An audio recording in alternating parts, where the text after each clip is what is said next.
നമ്മളോടൊപ്പം ഉള്ള അതിഥി വിനോദ് കോവൂർ. നമസ്കാരം സാർ. സാറിൻ്റെ ഈ സിനിമയിലെ കഥാപാത്രം എന്താണ് എന്നുള്ളതാണ് ആദ്യത്തെ ചോദ്യം. ഈ സിനിമയിൽ നായകൻ്റെ അച്ഛനായിട്ടാണ് ഞാൻ വേഷമിടുന്നത്. കുറച്ച് പ്രായം ചെന്ന ക്യാരക്ടറാണ്. കുഞ്ഞിരാമൻ എന്നാണ് എൻ്റെ കഥാപാത്രത്തിൻ്റെ പേര്. പിന്നെ എനിക്കൊരു ഭാര്യയുണ്ട്. ഭാര്യ പ്രിയ എന്ന് പറഞ്ഞൊരു ആക്ട്രസ്സാണ്. ഞങ്ങൾ 3 പേരടങ്ങുന്ന ഒരു കുടുംബത്തിൻ്റെ കഥയാണ് കട്ടപ്പാടത്തെ മാന്ത്രികൻ. അപ്പോൾ ഇതിൽ അച്ഛനും മകനും തമ്മിലുള്ളൊരു വൈകാരികമായൊരു ബന്ധമുണ്ട്. അച്ഛന് നടക്കാതെ പോയ ഒരു സ്വപ്നം മകനിലൂടെ പ്രാവർത്തികമാക്കാൻ ശ്രമിക്കുന്ന ഒരു അച്ഛനാണ്. അച്ഛൻ്റെ കഥയാണ് ഈ സിനിമ. അപ്പോൾ അച്ഛനും മകനുമാണ് ഏറ്റവും കൂടുതൽ പ്രാധാന്യം ഈ സിനിമയിലുള്ളത്. എൻ്റെ ക്യാരക്ടർ എന്ന് പറഞ്ഞാൽ ശരിക്കും കുറച്ച് പ്രയാസമുള്ളൊരു ക്യാരക്ടർ. എനിക്ക് ഇതിനകത്ത് തമാശയൊന്നുമില്ല. വളരെ സീരിയസ് ആയിട്ട് അഭിനയിക്കുന്നൊരു ക്യാരക്ടറാണ്. ഒരുപാട് കഷ്ടപ്പാടുള്ളൊരു ഫാമിലിയാണ്. കൂലിപ്പണിക്ക് പോകുന്നൊരു അച്ഛനാണ്. പുറമേ ഈ അച്ഛന് വിക്കുണ്ട്. സംസാരിക്കുമ്പം ഒരു വിക്കുള്ളൊരു അച്ഛനാണ്. അപ്പോൾ അത് പ്രയാസം വരുമ്പോഴും വിഷമം വരുമ്പോഴൊക്കെ വിക്ക് കൂടും. അപ്പോൾ എനിക്ക് തീരെ സംസാരിക്കാൻ പറ്റാത്തൊരവസ്ഥ വരും. അപ്പോൾ അങ്ങനെയൊക്കെയുള്ളൊരു ക്യാരക്ടറാണ്. ഞാൻ ഇതുവരെ ഈ അടുത്ത കാലത്ത് ചെയ്ത ക്യാരക്ടറിൽ നിന്ന് വളരെ വ്യത്യസ്തമായിട്ട് ഒരു കഥാപാത്രമാണ്. എനിക്ക് സാറിൻ്റെ നമ്മുടെ പുണ്യാളാകൃപതീസിൽ ഒരു കഥാപാത്രമുള്ളൂ, RIP പാർട്ടിയിലെ ആ കഥാപാത്രം പപ്പൻ. എനിക്ക് തോന്നുന്നു അങ്ങനത്തെ കഥാപാത്രം സാറ് കുറേ കൂടി സീരിയസ് ആയിട്ടുള്ള കഥാപാത്രം എനിക്ക് തോന്നുന്നു ഭയങ്കര രസമുണ്ട്. സീരിയസ് ആയിട്ടുള്ള എനിക്ക് അതേപോലെ ഭയങ്കര ഇഷ്ടമുള്ളൊരു കഥാപാത്രമാണ്. പിന്നെ മറിമായത്തിൽ ആ ഒരു ഇതിലെ കഥാപാത്രം. അപ്പോൾ ഈ സിനിമയെ കുറിച്ചിട്ട് കൂടുതലായിട്ട് എന്താണ്? സിനിമ ഒരു നല്ല സിനിമയാണ്. കാരണം ഈ സിനിമയുടെ കഥ പറയാൻ വേണ്ടി ഫൈസൽ ഹുസൈൻ എന്ന് പറഞ്ഞ സംവിധായകൻ എൻ്റെ വീട്ടിൽ വന്നു. എന്നോട് ആദ്യം പറഞ്ഞത് ഇതൊരു ഷോർട്ട് ഫിലിമാണെന്നാണ്. അപ്പം ഞാൻ പറഞ്ഞു ഇത് ഷോർട്ട് ഫിലിം ആക്കണ്ട, കാരണം ഇതൊരു സിനിമയാക്കും നിങ്ങൾ, നല്ലൊരു കഥയാണ്, ഒരുപാട് കഥാപാത്രങ്ങൾ ഉൾപ്പെടുത്താൻ സാധിക്കും, കുറച്ചുകൂടി ദൈർഘ്യം വന്ന് നല്ലൊരു സിനിമയാക്കി മാറ്റാം. അങ്ങനെയാണ് അയാൾ പിന്നെ പോയി ഒരു പ്രൊഡ്യൂസറൊക്കെ കണ്ടെത്തി അയാൾ വന്നു സിനിമ ചെയ്യാമെന്നുള്ള രീതിയിൽ തീരുമാനമാവുന്നു. അപ്പോൾ ചെയ്തു കഴിഞ്ഞപ്പം ഓരോ സീനുകളും വളരെ ഹോംവർക്ക് ചെയ്തിട്ടാണ് സംവിധായകൻ ഈ സിനിമ ചെയ്യുന്നത്, ഫൈസൽ ഹുസൈൻ. അപ്പം ഓരോ സീന് ചെയ്ത് കഴിയുമ്പോഴും നമുക്ക് അതിൻ്റെ ഉള്ള സാറ്റിസ്ഫാക്ഷൻ കിട്ടുന്നുണ്ട്. ഇപ്പോൾ ഈ അടുത്ത കാലത്ത് ഡബ്ബിങ് ചെയ്ത സമയത്താണ് ഏറ്റവും കൂടുതൽ നമ്മൾ അഭിനയിച്ച ഓരോ സീനും എത്രമാത്രം നന്നായിട്ടുണ്ടെന്നൊക്കെ അറിയാൻ സാധിച്ചത്. പല സീനുകളും നന്നായിട്ട് ടച്ചിങ് ആയിട്ട് വന്നിട്ടുണ്ട്.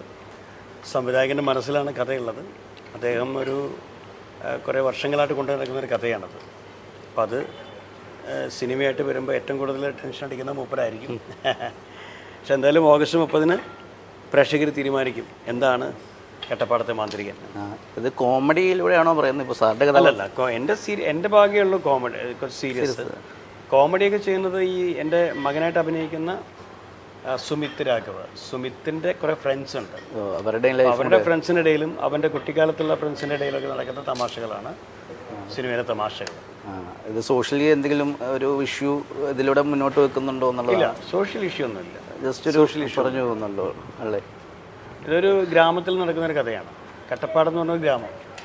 ആ ഗ്രാമത്തിൽ ഒരു മാന്ത്രികൻ ഉത്ഭവിക്കുകയാണ്. ആളുകളൊക്കെ ഞെട്ടിച്ചുകൊണ്ട് ഒരു മാന്ത്രികൻ വരും. അപ്പോൾ ആ മാന്ത്രികൻ എങ്ങനെയുള്ളൊരു മാന്ത്രികനാണെന്ന് ഇപ്പം നമ്മൾ പറയില്ല.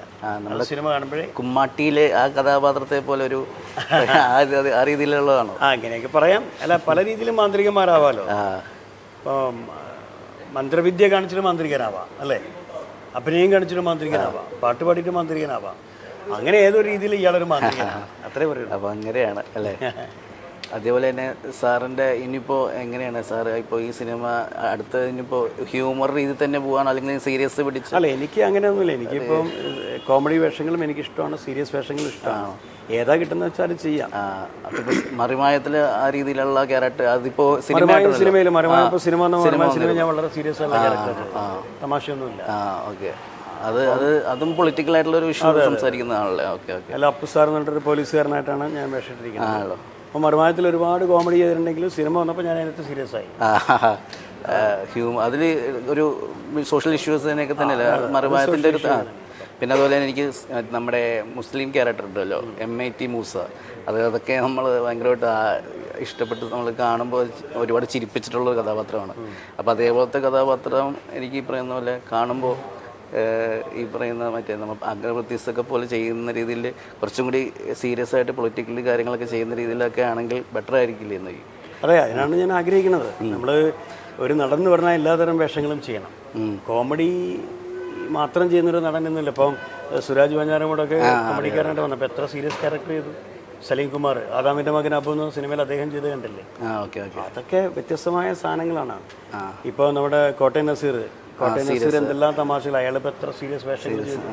അപ്പം അതുപോലെ എല്ലാത്തരം വേഷങ്ങളും ചെയ്യാൻ ഞാൻ ചോദിച്ചത് അങ്ങനത്തെ കഥാപാത്രങ്ങൾ വരുന്നുണ്ടോ എന്നാണ്. അല്ലെങ്കിൽ വരുന്നുണ്ട് സീരിയസ് ആയിട്ടുള്ള അല്ലല്ല സീരിയസ് ആയിട്ട് ഇല്ലേ? രണ്ട് തരത്തിലുള്ള. എനിക്കിപ്പോൾ എന്നെ നായകനാക്കിക്കൊണ്ട് ഒരു 4 സിനിമ ഇപ്പോൾ അണിയറയിൽ സീരിയസ് ആയിട്ടാണോ? സീരിയസ് കഥാപാത്രങ്ങൾ. അതല്ല, അപ്പോൾ ഇതിൻ്റെ ഡയറക്ടർ ശരിക്കും ഷോർട്ട് ഫിലിം ചെയ്തിട്ടാണല്ലോ വരുന്നത്. അപ്പോൾ അദ്ദേഹം അപ്രോച്ച് ചെയ്യുമ്പോൾ ഒരു കഥ എത്ര മെയിനായിട്ട് ഈ കഥാപാത്രങ്ങളൊക്കെ തന്നെ ഉണ്ടായിരുന്നു. മെയിനായിട്ട് വരുന്ന കഥാപാത്രങ്ങൾ ഏതായിരുന്നു? അപ്പോൾ ഈ സിനിമയെ കുറിച്ചാണ്. ഈ സിനിമയിൽ അതെ. അപ്പോൾ അദ്ദേഹം എൻ്റെ അടുത്ത് വന്ന കഥ പറഞ്ഞു. അപ്പോൾ വലിയ ബഡ്ജറ്റ് ഒന്നുമില്ല, ലോ ബഡ്ജറ്റ് വെച്ച് ചെയ്യാനാണ് ഉദ്ദേശിക്കുന്നത്. സുമിത്താണ് വിനോദേട്ടൻ്റെ മകനായിട്ട് അഭിനയിക്കുന്നത്, പ്രിയ ഭാര്യയായിട്ടുണ്ടാവും. പിന്നെ ശിവജി ഗുരുവായൂർ, കോഴിക്കോടുള്ള വിജയൻ കാരന്തൂർ, ഷുക്കൂർ മാഷ്, അങ്ങനെ കുറച്ച് ആൾക്കാരേ ഉള്ളൂ. ബാക്കി കുറേ പുതുമുഖങ്ങളാണ് എന്ന് പറയണ്ടേ. പക്ഷേ പുതുമുഖങ്ങളാണെന്ന് തോന്നുന്നില്ല. അവരൊക്കെ നന്നായിട്ട് വന്നിട്ട് പെർഫോം ചെയ്ത് പോയിട്ടുണ്ട്. പിന്നെ സാധനങ്ങളുടെ പുസ്തകങ്ങളെ കുറിച്ചിട്ട് എനിക്ക് തോന്നുന്നു അധികം ആളുകൾക്ക് അറിയില്ലെന്ന് തോന്നുന്നു അല്ലേ? പുസ്തകം ഞാൻ കുട്ടികൾക്ക് വേണ്ടി 2 പുസ്തകങ്ങൾ എഴുതിയിട്ടുണ്ട്. അത് ഏകാഭിനയ സമാഹാരങ്ങൾ, കലോത്സവം, മണക്കോ മോണോയിറ്റ് ഏകാഭിനയത്തെക്കുറിച്ചുള്ള പുസ്തകങ്ങളാണ്. എനിക്ക് ഏറ്റവും കൂടുതൽ സമ്മാനം കിട്ടിയത് ഏകാഭിനയം എന്ന മത്സര ഇനത്തിലാണ്. അതുകൊണ്ട് തന്നെ ഒരുപാട് കുട്ടികളെ ഞാൻ പഠിപ്പിച്ചിരുന്നു. പിന്നെ പഠിപ്പിക്കാൻ സമയം കിട്ടാതെ വന്നപ്പോൾ ഞാൻ 2 പുസ്തകങ്ങളാക്കി മാറ്റി. ഇപ്പോൾ ഞാൻ എൻ്റെ 3ാമത്തെ പുസ്തകത്തിൻ്റെ പണിപ്പുരയിലായിരുന്നു. 4ാമത്തെ പുസ്തകമായിട്ട് എൻ്റെ ജീവിതകഥകൾ, എൻ്റെ ഇത്രയും കാലത്തെ ജീവിതത്തിൽ നടന്ന കുറേ രസകരമായ മുഹൂർത്തങ്ങൾ മാതൃഭൂമി പുസ്തകമാക്കുന്നുണ്ട്. ഓക്കെ. അപ്പോൾ തുടക്കം എനിക്ക് തോന്നുന്നു അമൃത ടി വിയിൽ നിന്നും സൂര്യ ടി വിയിലേക്ക് മിമിക്രി ഒരു സ്റ്റേജിൽ അങ്ങനെ തുടങ്ങിയതാണ്. പിന്നീടാണ് മറിമായത്തിലോട്ട് വരുന്നതെന്നുള്ളത്. ചെറിയ വേഷങ്ങൾ ചെയ്ത് വരുന്നവർ പോലും മെയിൻ ക്യാരക്ടറായിട്ട് വരുന്നത് ആ ഒരു മാറ്റത്തെ എങ്ങനെ സാറ് കാണുന്നു? അല്ല, അവസരങ്ങൾ ഇപ്പോൾ ഇഷ്ടംപോലെ അവസരങ്ങൾ. ഇപ്പം ഈ ടിക്ടോക്ക് ചെയ്യുന്ന ആളുകൾ വരെ സിനിമയിൽ താരങ്ങളായിട്ട് മാറിക്കൊണ്ടിരിക്കുകയാണ്. കഴിവ് തെളിയിക്കാൻ ഒരുപാട് മേഖലകളുണ്ട്. ഇപ്പോൾ ഈ ഫേസ്ബുക്ക് എന്ന് പറഞ്ഞ സാധനം പലരും അതിനു വേണ്ടി ഉപയോഗിക്കുന്നത്, ഇൻസ്റ്റാഗ്രാമൊക്കെ അങ്ങനെ ഉപയോഗിക്കുന്നതാണ്. അപ്പോൾ അതിലൂടെയാണ് ഇപ്പോൾ ചില ആളുകളൊക്കെ കണ്ടെത്തുന്നത്. എത്ര രസകരമായിട്ടാണ് ചിലരൊക്കെ ടിക്ടോക്ക് ചെയ്യണത്. അപ്പോൾ അവരെയൊക്കെ കണ്ടെത്തി സിനിമയിൽ, ഇപ്പോൾ ഈ സിനിമയിലും കൊണ്ട് ഒരു ടിക്ടോക്കുകാരൻ അഭിനയിക്കുന്നുണ്ട്. അപ്പം അവസരങ്ങൾക്കൊത്ത് പിന്നെ നമ്മുടെ കാലിബർ നോക്കിയിട്ട് ഇപ്പോൾ ഇന്ദ്രൻ ചേട്ടൻ്റെ കാര്യത്തിലൊക്കെ പറയണം. ഇന്ദ്രൻ ചേട്ടനൊക്കെ കുറേ കാലം കോമഡി കാണിച്ചു നടന്നു. ഇപ്പം ഫുൾ സീരിയസ് ആയാണ് അല്ലേ? എത്ര സീരിയസ് വേഷങ്ങൾ ചെയ്തു. അപ്പോൾ സംവിധായകരത് തിരിച്ചറിയുന്നുണ്ട്. നമ്മുടെ നാട്ടിലെ പല സംവിധായകർക്കും അറിയാം, എല്ലാ നടൻ്റെ ഉള്ളിലും എല്ലാ കോമഡിക്കാരൻ്റെ ഉള്ളിലും ഒരു നടനുണ്ട്. അതിപ്പോൾ എൻ്റെ ഉള്ളിലുണ്ട്. ഞാൻ ഇപ്പോൾ 2014 എനിക്ക് മികച്ച ആക്ടർക്കുള്ളൊരു രാജ്യാന്തര പുരസ്കാരം കിട്ടിയിരുന്നു ഷോർട്ട് ഫിലിമിൽ. അതേ കാരണത്താലാണ്. അപ്പോൾ അതിലൊക്കെ ഞാൻ ചെയ്തത് വളരെ ശക്തമായൊരു വേഷമാണ്. അപ്പോൾ അതും നമുക്ക് പറ്റും, അതേസമയം കോമഡി ചെയ്യാനും പറ്റും. അങ്ങനെ പറ്റുന്നവരാണ് യഥാർത്ഥ കലാകാരന്മാർ, നടന്മാർ എന്ന് വിശ്വസിക്കുക. അപ്പോൾ മറിമായത്തിൻ്റെ സിനിമ കണ്ട അധികം ആളുകളും മറിമായത്തിൻ്റെ ഫാൻസ് തന്നെയാണ്. 14 വർഷമായിട്ട് തിയേറ്ററിൽ പോയിട്ട് സിനിമ കാണാത്ത ആളുകൾ വരെ ഇപ്പോൾ തിയേറ്ററിൽ പറഞ്ഞ സിനിമ കണ്ടു. സിനിമ ഇപ്പം 3ാം വാരത്തിലേക്ക് ഓടുകയാണ്. അപ്പം മിനി സ്ക്രീനിൽ നിന്ന് ഞങ്ങൾ ബിഗ് സ്ക്രീനിലേക്ക് എത്തി എന്നുള്ള സന്തോഷം. ഈ സിനിമ വിജയിച്ചു കഴിഞ്ഞാൽ ഞങ്ങളെ വെച്ച് സിനിമ ചെയ്യാൻ 3-4 പ്രൊഡ്യൂസർമാർ കാത്തിരിക്കുന്നുണ്ട്. പിന്നെ അടുത്ത ഊഴം അതാണ്.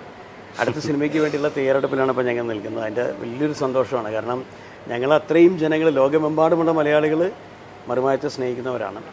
അവരൊക്കെ കൂടെ ചേർന്ന് ഈ പടത്തെ കൊണ്ട് വിജയിപ്പിച്ചു എന്നുള്ളതിൽ ഒരുപാട് സന്തോഷം. Thank you sir.